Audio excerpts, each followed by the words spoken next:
Oplan Horos versus Duterte Tactics. Base ito sa post ni E.B. Hugalbot, mga kaboses. Isa po itong social media personality, mga kaboses, kung saan ipinost ho niya ang di umano, mga kaboses, nag-leak ho, mga kaboses, na isang action plan, mga kaboses, na may titulong Mid-Election Campaign Sprint Action Plan na pinirmahan ho ni House Majority Leader Manuel Jose Dalipe, mga kaboses, kung na siya ring Executive Vice President ng Lakas Christian Muslim Democrats o Lakas CMD. At ang highlights po nito, mga kaboses, ay ang Oplan Horos, mga kaboses. Ayon po ito sa post ni E.B. Hugalbot. At nakabase rin po tayo ngayon, mga kaboses, dito po sa story na pinablish ho, ng Manila Times, mga kaboses, sa kanilang website. Ang title rin po is Leaked Paper Lays Out Full Attack Plan, mga kaboses. Ibig sabihin, layunin ho ng meeting na ito, mga kaboses, ang agenda po nito ay yun nga, pabagsakin ang mga Duterte, mga kaboses, at kung ano ba yung mga plano nila, kung paano po nila tatalunin yung mga kapartido ng Duterte, mga kaboses. At ngayon po, ito po yung ating pag-uusapan. Welcome po dito sa ating YouTube channel, Vox Wins Opinion, mga kaboses. At ako po inyong makakasama. Ito po si Vox Wins, mga kaboses. Magbibigay po tayo ng reaction, commentary, review, hinggil po dito sa usapin na ito, mga kaboses, na sinasabi nilang Oplan Horos, mga kaboses, o yung plano po, attack plan, mga kaboses, laban po sa katunggali sa politika ng Administrasyong Marcos, mga kaboses. Bago po tayo magsimula, mga kaboses, kasi marami po itong mga dokumento, babasahin ho muna natin itong eksklusibong balita, mga kaboses, na inilabas ho ng The Manila Times, mga kaboses. Sabi ho rito, a leaked document outlines the campaign strategies of the administration-backed Alyansa or administration-backed Alyansa para sa Bagong Pilipinas going into the final 3 weeks before the May 12 elections, including a push to impeach Vice President Sara Duterte and to have candidates she supports disqualified, mga kaboses. So, ang laman raw ho, ng dokumentong ito, isa na rin ho dito, mga kaboses, yung agenda, yung paano po pababagsakin o i-impeach po si Vice President Sara Duterte at ma-disqualified rin ho yung kanya pong mga kandidatong sinusuportahan, mga kaboses. Tingnan nyo, lumabas ho ito, iwan ko lang po kung gaano po ito katotoo, mga kaboses, at ayon ho rito, mga kaboses, na the document titled Mid-Election Campaign Sprint Action Plan was signed by House Majority Leader Manuel Jose Dalipe, who is also the Executive Vice President of the Lakas Christian Muslim Democrats o Lakas CMD, and highlights the key objectives of Oplan Horos. While the source of the leak said the document was authentic, Alyansa campaign manager Toby Chanco dismissed it as a fake and said Dalipe himself categorically denied its authenticity, mga kaboses. So, ibig kong sabihin, yung campaign manager po, mga kaboses, na si Toby Chanco, ang campaign manager ho ng Alyansa para sa Bagong Pilipinas, sinabi ho na ito raw mga dokumento na ito ay peke, mga kaboses. Peking dokumento ito. At yun nga ho, yung sabi ho niya, mga kaboses, na ayon ho kay House Majority Leader Dalipe, mga kaboses, na dininay rin niya yung authenticity po nito, mga kaboses, na hindi raw ho niya pirma iyon. Mga kaboses. At siguro kung pirma man niya, wala siyang knowledge. Bakit may pirma siya doon sa dokumentong nag-leak, mga kaboses? Sabi ho ni Tiangco, mga kaboses, I am not aware of this. First time I've seen this document. Called up Manex Dalipe, he said that's fake. Tinawagan raw ho ni Toby Tiangco, ito hong si Manny Dalipe, mga kaboses, House Majority Floor Leader, at sinabi raw ho ni Dalipe na peke raw ang dokumentong ito. Now mga kaboses, babasahin nun natin ang page per page mga kaboses nito nga hong dokumento. Ano ba yung mas talagang laman? Ano po mga kaboses? Ano ba itong Oplan Horus? Ano po? Kasi atake raw ito laban sa mga Duterte mga kaboses. O plano ho ito, ano po, counter mga kaboses sa taktikang ginagawa rin ho ngayon ng mga Duterte. Ano po mga kaboses? Ito, babasahin natin. Ang title ho niya, Mid-Election Final Campaign Sprint Action Plan. Lakas CMD meeting Tuesday, April 22, mga kaboses. Ano po? 2025. Meeting schedule. Una, arrival of participants, opening remark, message of commitment, close door meeting, action planning or regarding action planning, mga kaboses. Oplan Horus. Ano po? Ayan, babasahin na ho natin. Ito po yung dokumento Ano po mga kaboses? As the leader of Alyansa para sa Bagong Pilipinas, PBBM continues to be attacked and smeared by Duterte's evil forces. His kindness and tolerance should not be exploited by the opponents, and his reign shall defend by every beneficiary of the Alyansa.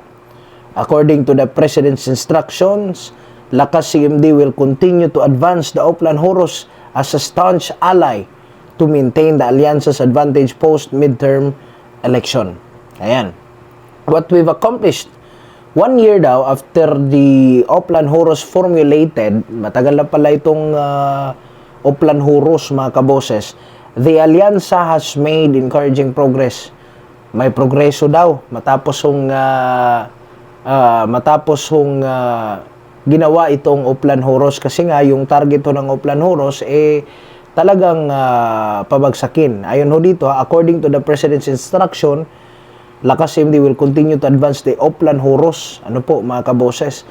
Para ho, gagamitin po nila pampang-counter po sa ginagawa ho ng mga Duterte. Ayon nga ho dito, continues to be attacked daw yung si PBBM and smeared by Duterte's evil forces. Tinawag pa dito mga kaboses na evil forces yung mga supporter ni former President Rodrigo Roa Duterte. With the optimistic midterm election situation, we're confident that Dutz, may pa dito, hindi nila kinumpleto yung pangalan ni Duterte, Dutz yung ginawa.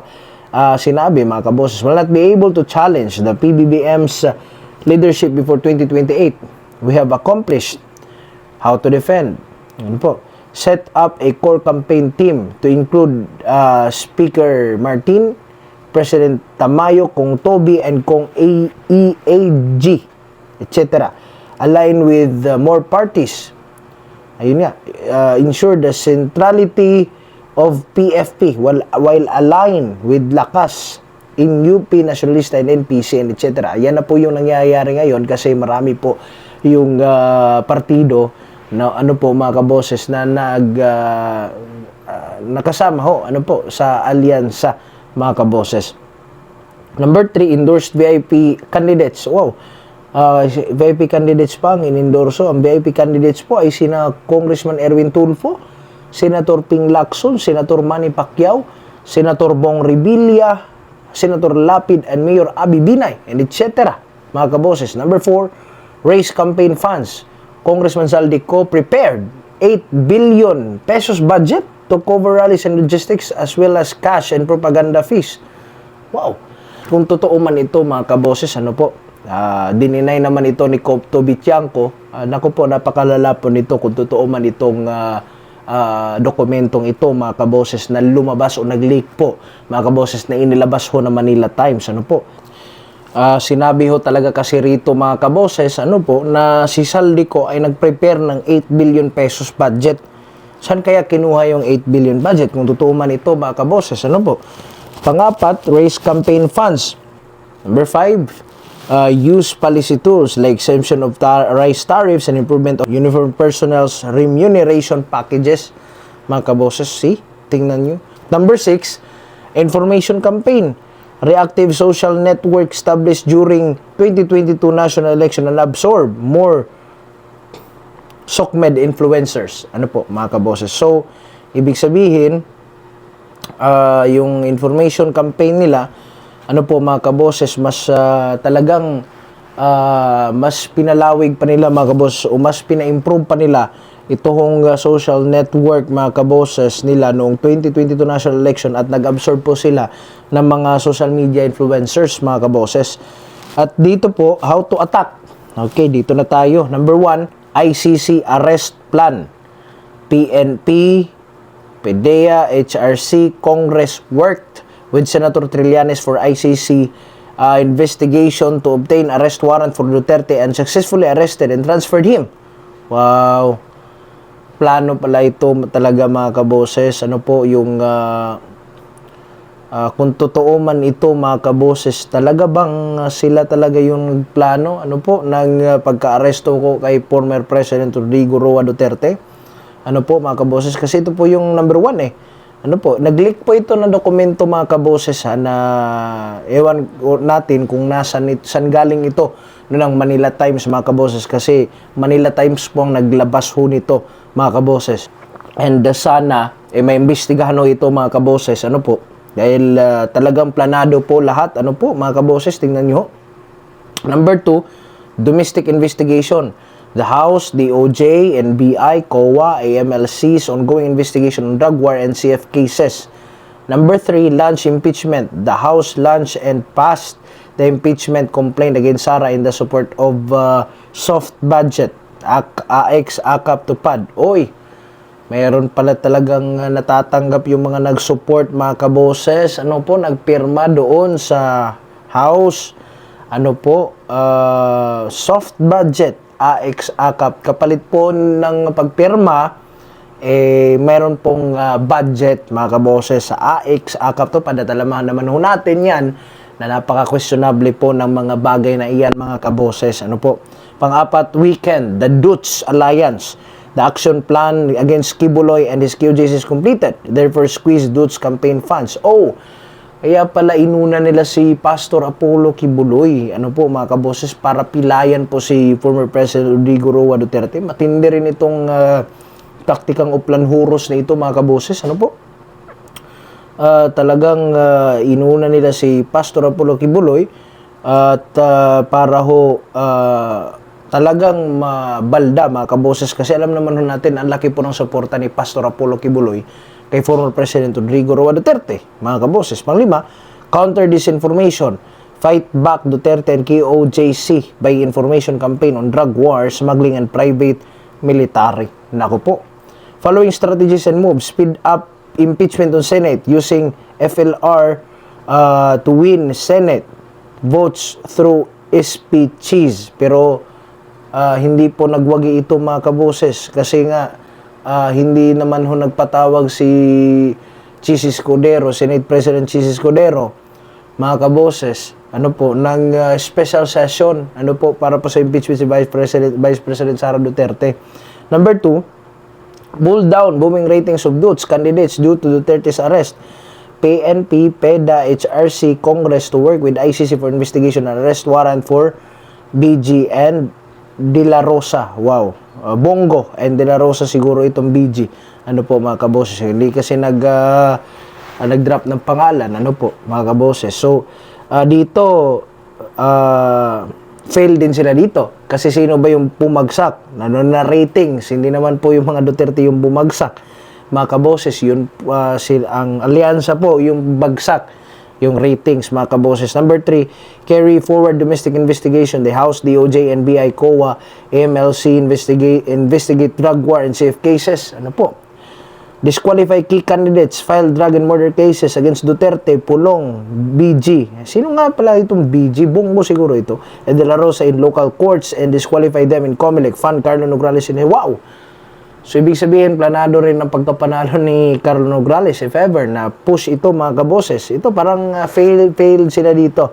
Ano po mga kaboses sa mga moves na ito, kasi hindi talaga successfully nangyari na may ma-file yung drug, murder cases laban sa mga Duterte.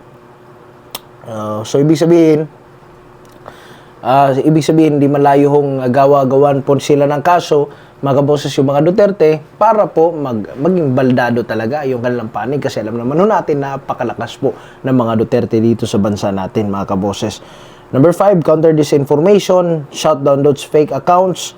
and freeze Dutch assets, mga kaboses. Ayun, plano na hindi pa nagawa, mga kaboses, at maging mapagmatsyag kayo sa mga susunod na mga pangyayari po sa ating pangyayari po sa ating bayan, mga kaboses. Kung totoo man ito sa hindi, mga kaboses, ng dokumento na ito, naway I hope no na hindi ito totoo, mga kaboses. Ano po? I hope na nag-circulate lang ito online dahil may mga taong siguro gumagawa ng kwento. I hope, mga kaboses. At kung totoo man ito, sana rin may managot. Ano po, mga kaboses? Sana patas po ang ating batas at sana imbestigar ito kasi hindi po ito pwede, mga kaboses, at hindi po ito maganda sa ating bayan, mga kaboses, na sisirain mo yung isang tao dahil sa iyong sariling interes, mga kabos. Malapit na pong eleksyon, maging mapagmatyag ho tayo, mga kabos, sa lahat po ng mga pangyayari dito sa ating bayan. God bless po sa inyong lahat, mga kaboses. Comment ho kayo sa baba, ano po, sa mga komento nyo, reaksyon, inyo pong mga gustong iparating sa atin, mga kaboses, ano po, mga gusto nyo ipalabas, mga kaboses, sa mga komento.